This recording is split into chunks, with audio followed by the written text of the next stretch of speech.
Once upon a time, there was a young girl who reached the age of 37 without ever having had a lover. For she was so foolish that no one wanted to marry her. One day, however, a young man arrived to pay his addresses to her, and her mother, beaming with joy, sent her daughter down to the cellar to draw a jug of beer. As the girl never came back, the mother went down to see what had become of her, and found her sitting on the stairs. Her hands were in her head, while by her side, the beer was running all over the floor, as she had forgotten to close the tap. "What are you doing there?" asked the mother.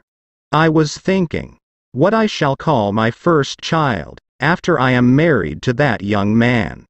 All the names in the calendar are taken already." The mother sat down on the staircase, beside her daughter, and said, "I will think about it with you, my dear." The father, who had stayed upstairs with the young man, was surprised that neither his wife nor his daughter came back, and in his turn went down to look for them. He found them both sitting on the stairs, while beside them, the beer was running all over the ground from the tap, which was wide open. "What are you doing there?" "The beer is running all over the cellar. We were thinking what we should call the children that our daughter will have when she marries that young man. All the names in the calendar are taken already." "Well," said the father, "I will think about it with you." As neither mother, nor daughter, nor father came upstairs again, the lover grew impatient, and went down into the cellar to see what they could all be doing. He found them all three sitting on the stairs, while beside them, the beer was running all over the ground from the tap, which was wide open. "What in the world are you all doing, that you don't come upstairs, and that you let the beer run all over the cellar?" "Yes, I know, my boy," said the father, "but if you marry our daughter, what shall you call your children? All the names in the calendar are taken." When the young man heard this answer, he replied, "Well, goodbye, I am going away. When I shall have found 3 people sillier than you, I will come back and marry your daughter." So he continued his journey, and after walking a long way, he reached an orchard. Then he saw some people knocking down walnuts and trying to throw them into a cart with a fork. "What are you doing there?" he asked.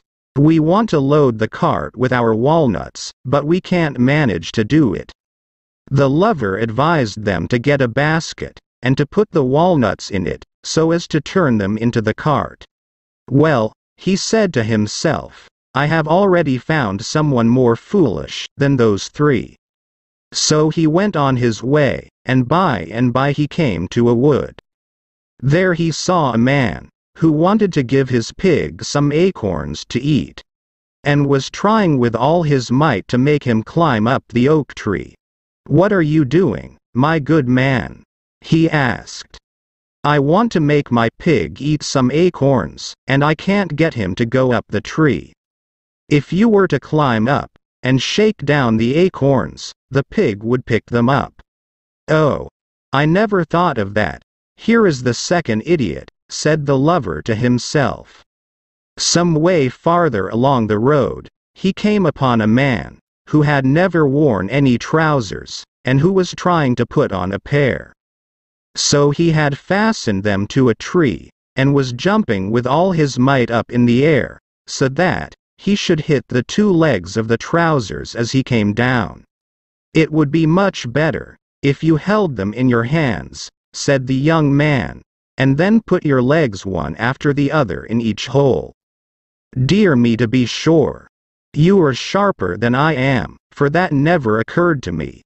And having found 3 people more foolish than his bride, or her father or her mother, the lover went back to marry the young lady.